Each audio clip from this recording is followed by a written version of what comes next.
Today I'm here with Lindee Garrett. Welcome, Lindee. Thank you. Now, you're a celebrant and you love, I'm just going to read out what you put. You said you really love ritual and ceremony, and you conduct a ceremony for any occasion, whether it's a joyful wedding, a heart-centered funeral or memorial, a celebratory name-giving, anything that's worthy of a significant acknowledgement. And your current focus is to facilitate more last hurrah ceremonies, funerals with deep meaning. Yeah. Right. So, first of all, welcome. It's so good to have you here. Thank you. Thank you. Good to be here. Let me give you a little bit of background as to one of the reasons I really wanted to talk to you. The first one was because you focus on celebrating somebody's lives, because when somebody dies and you go to a funeral, it's a really bittersweet thing. I remember years ago when my grandma dies and being heartbroken at the funeral. And then I went to the wake. And after about, I don't know, half an hour or something, everybody's telling all the funny stories that had happened with my grandma. And I came out of it feeling bittersweet, happy, sad. I suppose that's what you want to focus on, isn't it? Yeah, some of those stories being told as part of the last hurrah, that final celebration. And almost, I guess, and I know that people around the country and probably the world are doing it. They're kind of melding the wake and the ceremony. So it becomes one space to grieve, to celebrate, to, laugh, to cry, all of those things. But it's difficult to get people to kind of manage that. And that's simply because of the way that our system is set up. For example, it's an example I use often. Someone dies, you Google, you find a local funeral home, you call them, and they'll come out and spend a few hours with you and, arrange all the things. You're arranging all of those things, not a normal state. So necessarily going to make the sort of decisions that you would if you were not in that state, or if you were in a space where you were held to be able to open and co-create something that's a little more beautiful. And that's what I really want to do. I had an example recently where I had a family who didn't want to do all of that. So they connected with a friend of theirs and she said, call Lindee. They decided on not a funeral but a memorial. The difference being that at a funeral there's a coffin. I think that's a bit weird, but anyway, at a funeral there's a coffin and at a memorial there isn't, and you can have a memorial anytime. So this family, they'd lost their younger sister. She was 56 and died unexpectedly. So it was devastating for them. And I met with two of the sisters about a week or so after their sister had died. And they had a 3-week lead time to the date that they wanted to celebrate her life. During that 3 weeks with my communications with them, I noticed that they were actually having lots of time together. They were talking about their sister, aunt, mother. They were, celebrating her almost before the ceremony. So they were, telling those stories. And the day of the ceremony, they had over 100 people in attendance from all areas of their sister's life. So, work life, leisure life, just girlfriends. But they'd all had some kind of communication throughout that 3 weeks. A bunch of her girlfriends got together and went out for high tea during that 3 weeks. So the ceremony was almost a culmination of that part of their grief process. What I've noticed in the traditional way that we know that a funeral goes, the funeral home comes out, you make all the arrangements, you meet with the celebrant, you make all those arrangements. You might have someone who's died on a Sunday. Funeral's done and over by Friday. The sad part that I think is that all of those people who would have necessarily rallied around you during a lead time the funeral's over and they're gone and it's done, but you're not done. And, yeah, that's just an observation that I've made, is that this family had that lead time and had so much time together to create some of the little things that they wanted to include in the ceremony, and to have that time together, to listen to the music that she loved and choose the music that she loved for the ceremony, to sit down. A group of the women of the family sat down and they made hearts of paper mache and put seeds in them. So they handed those out because the sister had loved a garden. So everyone's now got a little seed heart that they can plant in the garden. But the family got to sit down and do that together. So, yeah, that's just an observation that I've made that's that kind of feels with, for me, the kind of grief process that just seems to fit better for people. Probably not for everybody, because a lot of people will just want to get it over with. But that's generally because they don't want to feel. Yeah, I'm just thinking there's two comparative funerals here, and neither's right and wrong. No, exactly. It's just the way it is. But I know when my mum died, my dad was so heartbroken because he'd nursed her through the final stages of cancer at home. He just wanted it over and done with. Yes. And and I was over here, to be fair. He lives in the UK. But there was no real memorial, no real celebration, because my dad was still in too much pain to want to do anything. So the idea of having a memorial, even 6 or 12 months after or longer, sounds fantastic. And just recently, that's exactly what a friend of mine did. He said, I don't want anybody to see my coffin. He said, you just cremate me. Yeah. And then a month, he organised everything, because that's the kind of person he was. Yeah. He said, a month or so after I die, I want you to have a memorial, and this is what I want it to look like. Yeah. And so he'd actually organised most things, which was great for his family. Again, he had terminal cancer, so he knew what was going to happen. Yeah, yeah. But when I was away when he actually died, and when I was back for the memorial, so it was good for me personally, because I got the opportunity to celebrate rather than still be in the depths of that. Exactly. Yes, yeah, exactly. I did a similar thing for a girlfriend of mine who died in late October 2020. Not a great time to die. Not that any time's a great time to die when you're in your 50s, but it was difficult for anybody to get anywhere.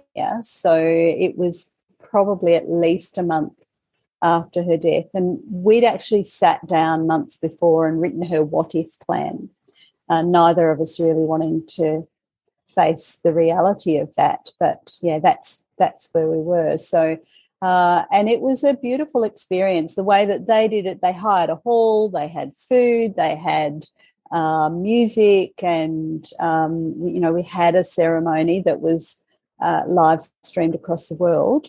But that was probably one of the hardest parts of that whole experience, was that nobody could be there. So that was really difficult. But I think that a lot of people throughout the last couple of years have looked at different ways of honouring their loved one. And, I like to think that I'm available to be able to do that with them, for them, and hold them. So yeah, it's been an interesting time, and a lot of people are starting to think about doing end of life celebrations differently. It's interesting, isn't it? I mean, I do want you to tell me how you managed to get into this, but as you're talking, I'm thinking there's so much pressure when somebody close to you dies, and then you've got to, especially if it's suddenly, and then you've got to there's this pressure to make all of these arrangements and organise a celebration, and you're probably still in shock, never mind anything else. Yeah, exactly. It's a really, really difficult time. And so we go along with the guidance of those that are experts in the area, whereas in a clearer thinking situation, we might make very different decisions. One of the things I've been looking at is pre-planning. You know, everybody makes arrangements for their end-of-life planning. They'll do a will, they'll do an enduring power of attorney. Well, it kind of makes sense to write your own, or at least put some things down that you'd like to include in your last hurrah. I did some study the beginning of this year, and one of the writing assignments was to write my own funeral. It was really interesting. It was really confronting, and I didn't quite know where to start. And then I thought, start with music. You know, music's a connection for me. It's a connection for so many of us. But why not start with music and be really creative with that?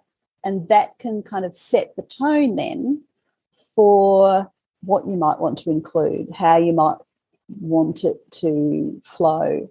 So I was a teenager in the 70s, and I still maintain that the 70s was some of the best music ever written and performed and released. So I've got some really fun stuff and some stuff that'll make people cry. I have no problem with people crying at my funeral. Yeah, be sad. But some of the music will make them smile and some will make them laugh. The final piece of music, so there was a band back in the 70s called Old 55, and they performed a lot of kind of older style music, but they wrote a lot of it themselves. So one of my favourite ones of theirs is called Goodnight Sweetheart. So that's the piece of music that will play to end my ceremony.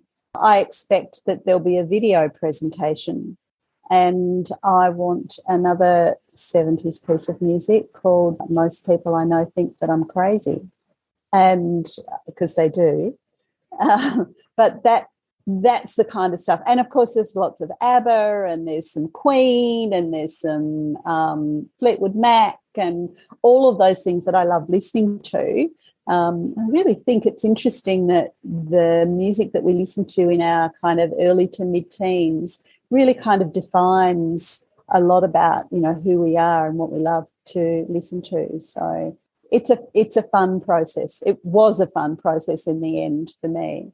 I created that. It would be. I mean, terribly confronting to start with. Like you say, where do you start? Yeah. So I started with a Spotify playlist, and then created my own Spotify playlist from that one. You can search a Spotify playlist that's funeral music, and that's kind of where I started, and then created my own from then and added more to it, and it's 6.5 hours of music. So that's not for the ceremony, but you can dance all night to that.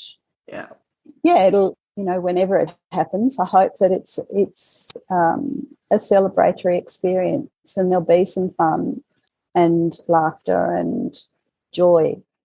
How did you get started in this? What made you want to do this? Because it's obviously, and I can hear that there's a progression in this as well. It's kind of like you're not at the final place yet. No. And yeah, I really feel that. I kind of figured that I would be. So I've been a celebrant for over a decade with a focus on weddings because they're easier to plan when you've got a day job. And I had a 5-day-a-week day job. And so I could meet with my couples on weekends, and I could do weddings on weekends. If they wanted a weekday one, I could take a day off work, and, you know, I could plan that kind of stuff.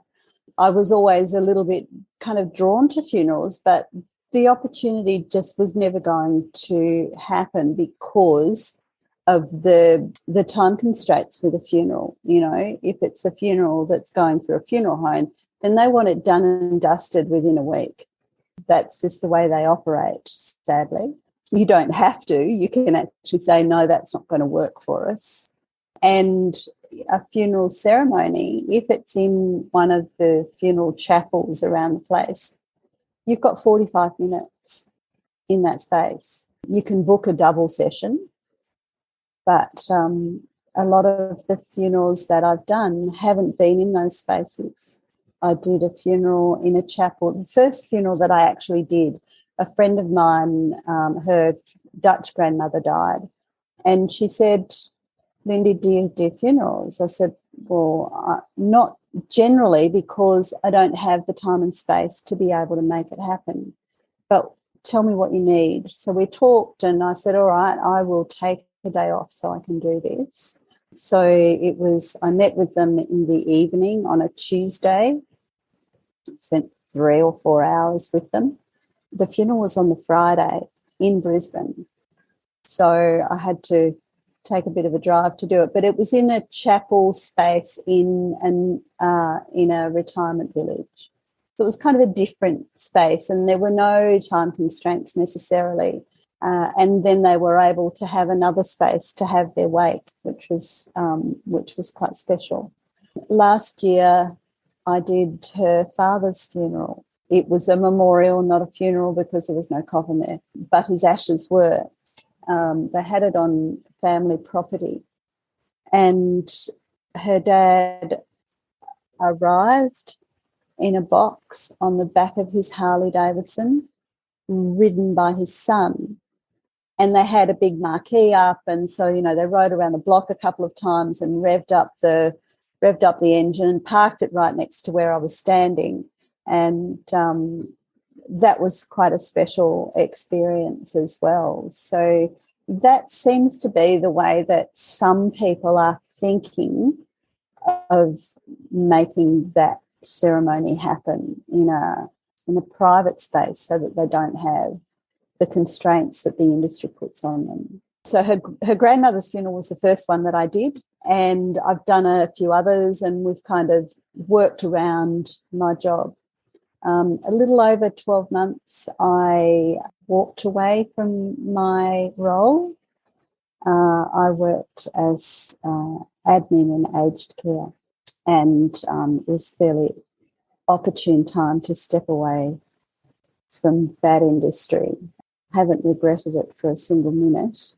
The focus then to make something happen with my celebrant role. It's been slow, and weddings haven't really happened so much. I've probably done more funerals than weddings in the last couple of years. And that's what, I thought, well, they're actually really beautiful things to do. And I'm actually creating some meaning for people and a safe space to, allow their feelings and their grief, and they feel nurtured.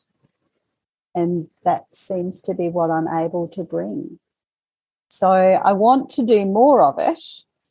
It's a challenge to bring that to the industry that already has a very structured structure. And you can understand that from the funeral director's view. Oh, yeah. I mean, just talking about the logistics here, if somebody died and you didn't want the funeral, how does that go with the funeral home? What do you do in that situation? You do what you want, pretty much. Right. You don't actually have to go through a funeral home. You can care for your loved one after they're gone at home yourself. There are no regulations that say you have to do it this way. There are, however, some really progressive funeral homes around. We've got 2 here on the coast, and there's actually a show some time ago on Australian Story. It was a story about a woman whose partner had died, and the system just didn't seem to give her what she needed. So she set up a not-for-profit funeral home, and it's run by some paid staff and volunteers. And they've set up things like they invite the family to prepare the body for burial or cremation, so to bathe and dress and that kind of stuff. They also have systems where your loved one can stay in your home for a time. They've got they're giant freezer blocks I guess. You know, there's like the sort of thing you put in your esky, but they can have those in your home with your loved one laid out, and people can come and pay their respects and say their goodbyes, and, you know, doing that kind of thing as a lead up to a final ceremony, or not, because you've done what you needed to do already. So they've opened a number of sites around Australia. I think they're in Adelaide. I think there's one in country Queensland somewhere. I'm going to say Gladstone-ish. And they're, not sure, south coastal, I think it's south coast New South Wales. So I really love that kind of stuff where, you know, the community is starting to get back more involved with the whole process. I think that's probably why I got involved in being a celebrant from the start, because I could see that there was so much disconnection. I think when we started to turn away from our churches and move away from our families, we didn't have that connection anymore. So through ceremony, I like to think I can bring some of that back for people. I'm a bit confused here. No, 'cause I've got so many questions. I think because I've never had to organise a funeral, and I hope, touch wood, it'll be a long time before I do, so I'm not clear on the process to start with. But if you're going to organise your own memorial and possibly funeral beforehand, I mean, we started with the music, you know, you started with the music, but take me beyond that. What is actually involved? What are the, you know, you said there's no requirements, there's no legal requirements as to what you do. Like, supposing you just want to be cremated. That's all you want. You don't want a ceremony, just, and this is, I'm saying this because this is what my friend did the other month. He said, just go cremate me and then have a memorial a month or so later. Yeah, you've got to contact a funeral director to be able to manage that. Right. Because they've got access to the crematoriums. Right. So, you know, you'd get them to do what you need. There are some companies who just do that. That's all they do. They do provide other services if you want them, but essentially they were set up. There's one called Cremations Only. Oh. Yeah. There's another one called Bare Cremations. They kind of resonate a little bit more with me because of their background. And they're not owned by an international conglomerate like so many of them are. Yes. Mind blown here. I know. So, yeah, you'd just, you know, you'd Google, you'd ring someone, we just want a cremation and please return her ashes to us and we'll deal with the rest. Yeah, so, and they'll offer you, well, do you want it in a fancy box, or would you like a pretty urn, or, you know, all of that kind of stuff. So, but essentially you can just hand them over and and then collect the ashes a few days later. And then that gives you, it kind of, because there's so much paperwork, government paperwork, that an official paperwork that goes with somebody dying, like mind-blowing. Yeah, so a funeral home can deal with that. Right. The death certificate and that kind of stuff, they can deal with that for you, but you don't have to go through that whole process with them. Right. Yeah. So just give me some examples of the kind of celebrations people have created for themselves. Okay, so the most recent one I did, the one I did last year for my friend's dad was kind of fun. My friend is very creative and she's also one of my yoga teachers, and she has been in the music business for a million years, and she's done event planning. So, you know, this was an event, and so it was on her brother's acreage property, and they'd organised a big marquee, and they're a Dutch background, so, you know, they're all about food. European families are all about food, aren't they? So, the families were in the kitchen and getting things organised, making sure everyone had something to drink, and there was lots of food. And but the ceremony space was in out in the backyard under a marquee, and they had a number of his things on the table at the front. And he arrived by Harley, which was pretty amazing. And the Harley sat out the front for the whole ceremony. They had live music. They had, some particular special pieces of music that they wanted to have, and they had connections with someone who was able to present those as part of the ceremony live, just sitting in the corner playing a guitar and singing, which was really quite special. That's one of the main things. I mean, a ceremony, I use a template to start to create. So, like any ceremony, there's a welcome, and this is what we're here to do. And this is a little bit about the person. And then invite, and I don't usually invite people as part of the ceremony because things can get a little bit out of hand. They can do all of their storytelling later. But prior to and part of the planning is getting those stories together from family and friends.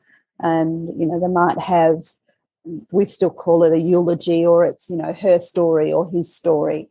And that's often presented by a family member.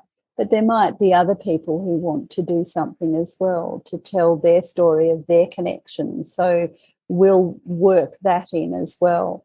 There might be someone who wants to sing or read a particular poem, or the family might want a particular reading, and they'll usually suggest that a family member read it. But that's often really, really hard because of the space that they're in. Even with the family who had the 3-week lead time, they weren't going to be able to present anything. They just weren't in the state that they could do that in front of people. And that's probably the challenge for a lot of people, is that they don't like public speaking. But to do that in a grief state is a real challenge. It's a bit cruel when you think about it, isn't it? To require somebody close to the person deceased to talk about, stand up in public and talk about them. Yeah. I did a funeral last year, and it was a funeral in a funeral home chapel. And there was a casket, a coffin. There's a difference between a coffin and a casket. Anyway, he was present, and they had said to me, "We just don't think we can do it." I said, "Well, let's write it. And if you really feel on the day that it's not something you can do, then I'll do it for you." So, that's a given. They've got it written down anyway. If any of them are stuck at any point, then I'll just step in and take over. And that can be a challenge as well, because it's emotive, and I think it's really important that I remain warm and supportive. And sometimes that means that I need to pause and gather myself. And I've done that a few times. I think I've only ever done a funeral for one really old person. Really? Yeah, I think. And she was 92. But I think then, a lot of them have been, 50s, 60s and 70s. But, I've done 2 in their 90s. Yeah, so that can be confronting as a celebrant too. It's like, I'm kind of in that demographic. And I did a service for my one of my dearest friends. So that was a challenge too. But it's interesting that the really old people aren't dying as much as some of the younger ones, or I'm just not connecting with them. I was just getting the giggle then, because I thought, if you're planning your own funeral, you've got the opportunity to write, not your own eulogy, but like a thank Yeah. you, or No, you absolutely have the chance to write your own eulogy. Yeah. That could be so much fun to do that. Yeah. Like payback. Yeah. And I want to do that in video format. Oh. Yeah. God, that would be really hard, like so confronting, really difficult emotionally, or it could be. Yeah, I've kind of, the funeral that I wrote as part of the assignment that I had to do it's kind of evolved a little bit with some of the things that I would include. And I think it's really important too. I mean, there are things in it that I really like and would like to have included. But when I'm gone, most of that might not matter to anybody else. So I think it's really important that, it's a Word document, so it's organic. They can add to it whatever they need for their process. Mm-hmm. It's all about the people at the, we say it's about saying goodbye, it's about the person, but it's actually not. It's about the people left behind. Exactly. And we kind of forget about that. Yeah, it's been an interesting experience talking to people, and it's, I'll be in conversation with someone and invariably it will turn to death and dying. And I know a lot of people really don't like talking about death and dying. I had some time with family in April of this year, and I'd not seen them for quite a while. So I was excited to share with them some of the things that I've been doing, and that included a particular piece of music that I really, really love. There's a video presentation that goes with it, and it's called Dance in the Graveyards, and if you play it, you'll hear it for days. It's a real earworm. So I was playing this for 2 male family members in their late 50s, early 60s, and telling them about what I've been doing. And one of them got up and walked away. Yeah. And the other one, I could see that he was out, he was gone. He was out of the conversation. So I thought, well, this is pointless. And I turned it off and we were done. It was quite remarkable. And I had a similar experience at a presentation that I did at a network meeting, and I could tell that there were some people who were no longer engaged, and they were men.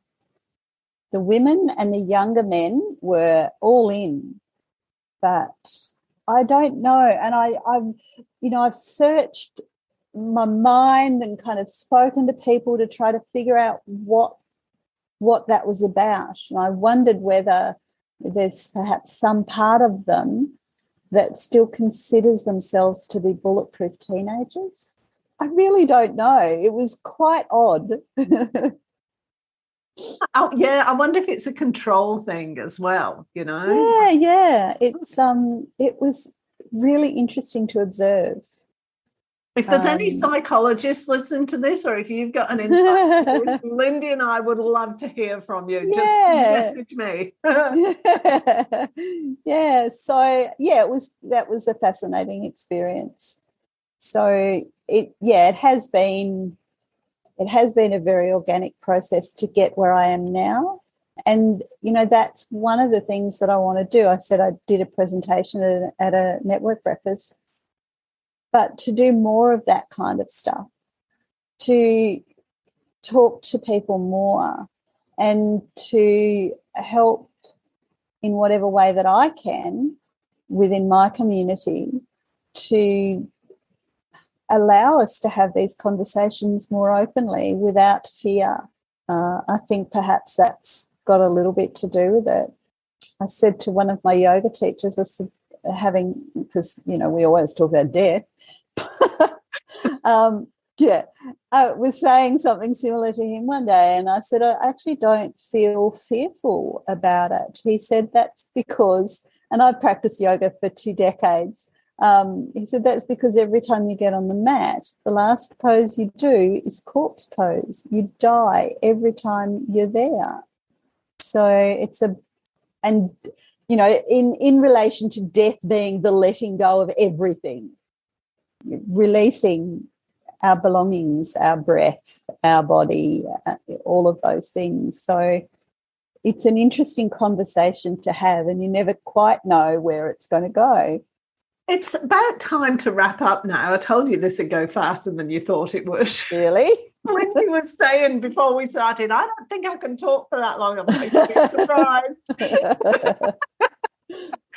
And it goes really fast because the conversation is interesting, and because this is something we all need to hear. I think what you're saying, I'll talk to you about that later. Sad, just delete that bit. Sad's my video guy. Is there anything else you'd like people to know before we sign off? And also let people know how they can contact you too. Anything else to let them know? Just start to think and talk about dying and what that means. And I think it's only really our Western societies that have a real issue around it. You know, you look at somewhere like Mexico, some of the Asian countries, and they actually really celebrate it, and they celebrate it often. So, you know, every October, Mexico has the Day of the Dead celebration. And the background that we had did have that. So, I mean, we have Halloween, or All Hallows Eve. That was a time where Christianity, but prior to Christianity, you know, Celtic traditions would also spend that time to honour their ancestors. You know, not necessarily just the people that have died in the last year, but the people that have died over centuries that have been the source of our knowledge and wisdom. Yeah, that makes sense. Yeah, it does. Do you have what do you call it? Like an outline or a template for people to follow about what they need to think about if they're going to plan their own funeral and wake? I do, actually. Oh. When I did a presentation, I handed out these questionnaires and said, you know, these are some of the things that you might want to consider. You know, what are 3 songs that you really love that you would have as part of your celebration? Is there a writer that you admire? Or, you know, is there a poem that your mother used to read to you? You know, all of that kind of stuff. Yes, I do. Right. And how do people get it? I can send it. All right. Yeah. I'll put your contact details and everything on the website that goes with this. So people great. listening or watching, just click on the link and it'll take you to all of how to contact Lindee. And do you have a website? I don't. That's one of the things that I've looked at doing, and I know I need to do it. Just hasn't quite happened yet. I think it's finding the right people to help me get it structured. I actually had someone lined up to help me with the process, and sadly he passed away. So he wasn't able to finish it. You can't. Yeah, so since then I've kind of not really connected with someone that felt right. And I think it needs to be someone who's kind of can see me for the crazy old lady that I am. We're all crazy old ladies here. Yeah, nothing wrong with that. Absolutely not. So much. It's been fantastic and a real thought-provoking eye-opener. Really enjoyed it. Yeah. It has made me think differently about everything, and actually it presents itself as an opportunity now as opposed to a fearful confronting experience. Yeah. So thank you so much for that. My pleasure. And if you want to get in touch with Lindee, go to the website and all her contact details will be there. But really appreciate it. It's been great. My pleasure. It's been fun. Thanks, Lindee. No worries. If you enjoyed this episode, be sure to subscribe so you're notified when a new episode is posted, and rate and review this podcast and share it with your friends, please. Thanks so much for listening, and I hope you're leaving with some great ideas that can make a difference in your everyday life. Until next time.